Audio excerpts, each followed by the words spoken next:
Hello, हाय, नमस्कार. गणपती बाप्पा मोरया, मंगलमूर्ती मोरया. स्वागत आहे तुमचं माझ्या वटपौर्णिमा आणि कर्नाटकी बेंदूर स्पेशल व्लॉगमध्ये. तर चला, हा आहे वटपौर्णिमा स्पेशल आणि बेंदूर स्पेशल व्लॉग. तर इकडे बघू शकता माझ्याकडे मस्त अशी सर्जा राजाची जोडी आहे. त्याची मी इकडे कर्नाटकी बेंदूर निमित्त पूजा केलेली आहे.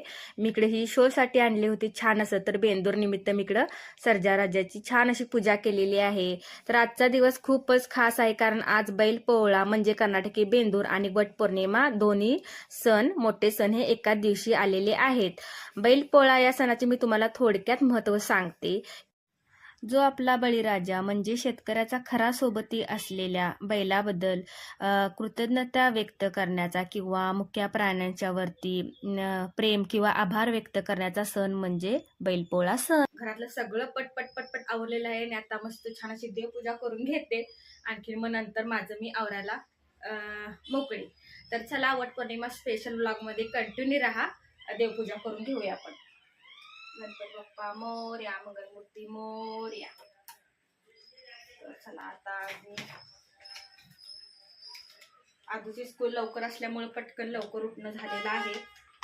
आणखीन आता ह्या मूर्त्या ज्या आहेत ना माझ्याकडे, त्या मी विम लिक्विड मध्ये अशा स्वच्छ करून घेते. छान निघतात विम लिक्विडने. तर चांदीचे आहेत, त्यामुळे मी बाकी काही त्याला लावत नाहीत, कारण जेणेकरून त्या काळ्या पडू शकतात.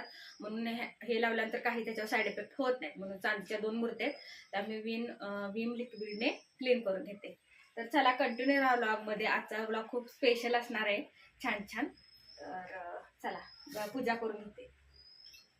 गणपती बाप्पा मोरया, मंगलमूर्ती मोरया. कधी कधी संकष्टीला गणपती बाप्पांना अभिषेक करते, पण आता थोडा वेळ नाही. सगळ्या बायका खूप गडबड करतात आणि ते वटपौर्णिमेच्या पूजेला कसं टाइम लिमिट पण असतं ना, 12च्या आत वगैरे म्हणतात. त्यामुळं चला, आता आज काय अभिषेक करणार नाही, डायरेक्ट असं हे क्लीन करून घेणार आहे सगळ्या मूर्त्या. चला, त्यामुळे असं काय नाही की बाबा पूजा पटपट केली त्यामुळे असंच झालं तसंच झालं. असं काय कुठे लिहून पण ठेवलेलं नाही की पूजा पटपट केल्यामुळे, गडबडीने केल्यामुळे, कशीही केल्यामुळे असं झालं तसं झालं. फक्त आपली श्रद्धा भक्ती खूप महत्वाची देवावर. कशा प्रकारे जरी पूजा केली, झटपट असू द्या, शिस्तीत असू द्या, वेळ देऊन असू द्या, फक्त आपल्या मनातली श्रद्धा खूप महत्वाची आहे. ती मनापासून असली पाहिजे देवावरती. भक्ती, श्रद्धा.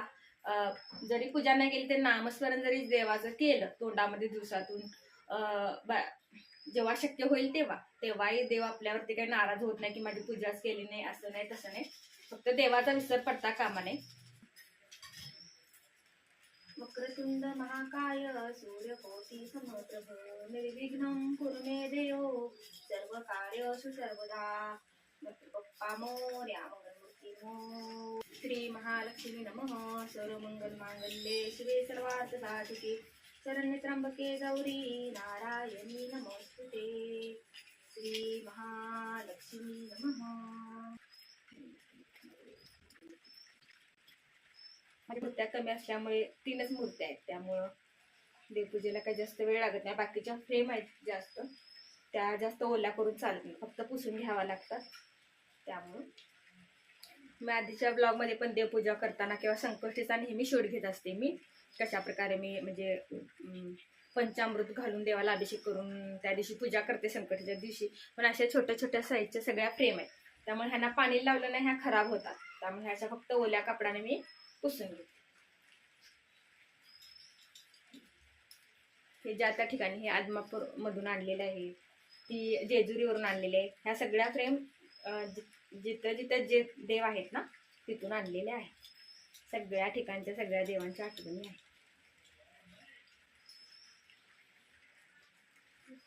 बघू शकता, मी पहिल्यांदा अक्कलकोटला गेले होते ना, तिथून ही फ्रेम आणलेली आहे. आणि थोडंसं आता इथलं गेलेलं आहे. थोडंसं इथलं जे भिवू नको मी तुझ्या पाठीशी आहे, भिवू नको मी तुझ्या पाठीशी आहे फक्त राहिलेलं आहे. बघू शकता. त्यामुळे फ्रेमना मी आता पाणी लावायचं बंद केले. आधी मी पाण्याने वगैरे धुत होते, पण हे आता सगळं खराब होण्यापेक्षा आता परत अक्कलकोटला गेल्यानंतर तिथून मी छान मूर्ती आणेन. पण हे मी खूप वर्षापूर्वी, अगदी मला वाटतं मला आठवत पण नाही मी केव्हा गेले होते, तेव्हाही मी अक्कलकोटवरून छोटीशी फ्रेम आणलेली आहे. अजून व्यवस्थित आहे, फक्त थोडंसं नाव गेलेलं आहे. आता जेव्हा केव्हा जायला होईल तेव्हा मी नक्की तिथून छान मूर्ती आणेन स्वामी समर्थांची. तर मिस्टरांनी सकाळी मला सगळं पूजेचं साहित्य आणून दिलेलं आहे. फुलं, हे सगळं पूजेचं साहित्य, खाऊची पानं, इकडे बघू शकताय बांगड्यांचा सेट वगैरे. तर चला देवाला आपण फुलं घालून घेऊया.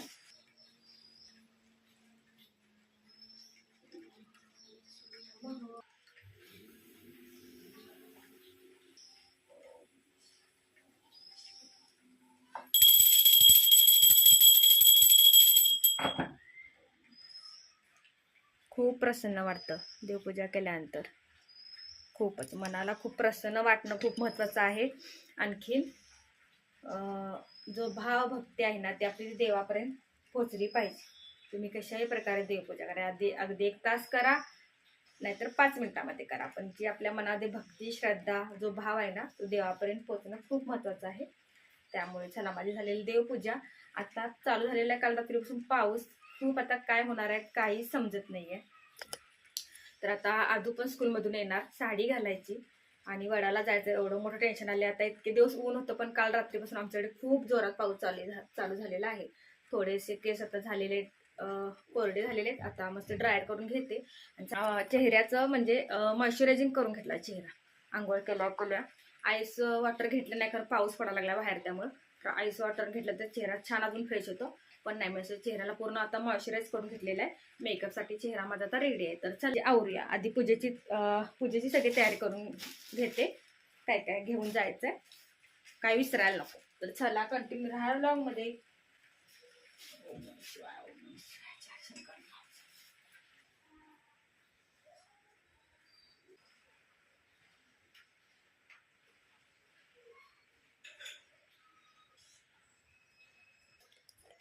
माझ्याकडे आरतीचं ताट आहे ते खूप छोटं आहे, त्यामुळे मी हे आधीच घेणार आहे. नवीनच घेतलेलं आहे पण ते छोटं, त्याच्यामध्ये काय बसणार नाही.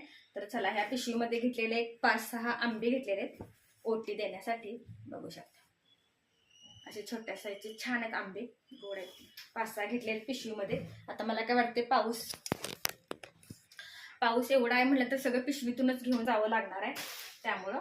तर चला आता इथे वडाला घालण्यासाठी पोतं आणलेलं आहे. आणखी हे बघू शकताय, वाव, अशा सगळ्या न मागता तुम्हाला गोष्टी मिळायला पाहिजेत. म्हणजे तोच खरा आपला जीवनसाथी. कोणती गोष्ट मागायच्या आधी मिळाली तर खरंच ही साथ आणि हे प्रेम खूप खूप महत्वाचं आहे आयुष्यामध्ये. बघू शकता सगळ्या साहित्याबरोबर गजरा पण आणलेला आहे आठवणीनं आमच्या आहोनी. तर चला आता ह्याच्यामध्ये घ्यायचं आहे मला नारळ. घेते नारळ, आणखी फुलं घेतलेले आहेत, नारळ, आणखीन अजून काय घेतात, गहू. सगळं आठवत नाही आपल्याला अशा वेळेला, खूप गडबड होते आपली. त्यामुळे मी आता पटकन सगळं प्रॉपर आठवते हे ताट कंप्लीट झाल्यानंतर तुमच्याबरोबर शेअर करते. तर मी पूजेसाठी लागणारं सर्व साहित्य थोडं पिशवीमध्ये भरलं, थोडं आरतीचं ताट तयार केलं. त्यानंतर चला इकडे आता चाललेलं आहेत. आमच्या अपार्टमेंटच्या अगदी जवळच झाड असल्यामुळे ते खूप छान झालं, खूप लांब जावं लागणार नव्हतं. हा आहे माझा फायनल लुक, इकडे बघू शकताय. तर चला लुकबद्दल मी व्हिडिओच्या सगळ्यात शेवटी तुम्हाला सांगितलंच आहे डिटेल्समध्ये. फायनली पोहोचले इकडे. महिला वडाची पूजा करत होत्या आणि पावसानं खूप छान साथ दिली होती. खूप म्हणजे आपले हे सण वगैरे आपल्याला सेलिब्रेट करायला निसर्ग आणि आपलं देवसुद्धा आपल्याला साथ देतो. खूप 2 दिवस पाऊस पडला पण सोमवारी पाऊस थांबला होता. पूजा करण्याच्या वेळेमध्ये तरी पाऊस अजिबात आमच्याकडे नव्हता. तर चला इकडे पूर्ण मनोभावाने मी इकडे आता पूजा करणार आहे. तर खूप मनापासून इकडे आपण देवाकडे एखादी गोष्ट मागली तर ती आपल्याला मिळतेच. आणखी मी तुम्हाला या सणातून ह्या सणाचं महत्त्व पण सांगणार आहे की वटपौर्णिमा हा सण जो पती पत्नीच्या अतूट नात्याचा आणि अखंड सौभाग्याचा सण म्हणून आपण करतो किंवा त्या सणाचं महत्त्व आहे. तर सुवासिनी वडाच्या झाडाची पूजा करतात आणि आपल्या पतीच्या दीर्घायुष्यासाठी वडाकडे प्रार्थना करतात. तर असं हे सगळं सण, ह्या रूढी, परंपरा, प्रथा आहेत ना, ह्या पूर्वजांनी का आणि कशासाठी बनवले असतील असा मी थोडा विचार केला. एकाच दिवशी आलेल्या 2 मराठी सणामध्ये खूप सुंदर साम्य आहे की बैलपोळा आपल्या निसर्गाशी आणि प्राण्यांशी आपल्याला जोडतो, तर वटपौर्णिमा आपल्याला वडाच्या झाडाच्या रूपाने पर्यावरणाशी आणि कुटुंबाशी जोडते. तर काय ह्याच्यातून शिकण्यासारखं आहे की ह्या दोन्ही सणातून शिकण्याची जी महत्त्वाची गोष्ट आहे ना, ती म्हणजे अशी की आपण आपल्याबरोबर काम करणाऱ्या लोकांच्या बरोबर कृतज्ञता व्यक्त केली पाहिजे आणि आपण नेहमी ह्या रूढी, परंपरा आणि आपलं कुटुंब सगळ्या गोष्टी जपण्याचा प्रयत्न केला पाहिजे. हे आपले सण सगळे आपल्याला शिकवून जातात. ह्याच्यातून आपल्या पुढच्या पिढीला सुद्धा चांगले ज्ञान मिळेल आणि आपण ह्या रूढी, परंपरा अशाच कायमस्वरूपी चालू ठेवल्या पाहिजेत.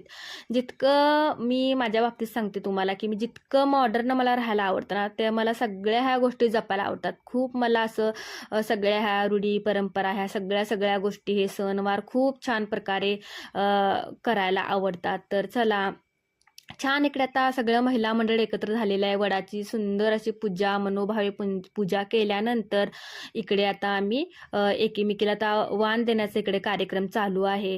तर इकडे आमच्याकडे फळ देतात, ओटी म्हणजे तांदूळ, गहू एकीमेकीला हळदी कुंकू देऊन छान असं वाण देण्याचा इकडे कार्यक्रम चालू आहे. तर मला थोडक्यात माहिती असलेली मी तुमच्याबरोबर इकडे शेअर केलेली आहे. पण साडीबद्दल पण काय काय झालं किंवा साडी कशी आहे काय, हे मी व्हिडिओच्या अगदी शेवटी तुमच्याशी बोललेले आहे. तर चला, इकडे सगळ्या खूप छान दिसत आहेत. इकडे सगळं अपार्टमेंटमधील आमचं महिला मंडळ, मैत्रिणी आहेत. तर खूप छान बघू शकताय. हे सण असतात ना, तर ह्याच्या उत्साह, खूप सारा आनंद आणि एक स्ट्रॉंग अशी पॉझिटिव्हिटी आपल्यामध्ये देऊन जातात. हॅलो, हाय. तर फायनली मी वडाची पूजा करून आलेले. इतकी गडबड, बापरे. तर नाकामध्ये घातलेले आहोन चिन्ह, हा छोटासा सिंपल चोकर हार, हे छोटंसं मिनी मंगळसूत्र, आणखीन एकदम सिंपल असं लॉंग मंगळसूत्र, कारण एवढं इथे भरपूर असं वर्क आहे ह्याच्यावरती, पण हे एकदम गोल्डन असल्यामुळं ज्वेलरी मी ह्या वेळेला सिंपल घातलेली आहे. खूप खूप खूप धाप आणि काश्मीरी बँगल्स. तर चला, असा माझा होता लुक.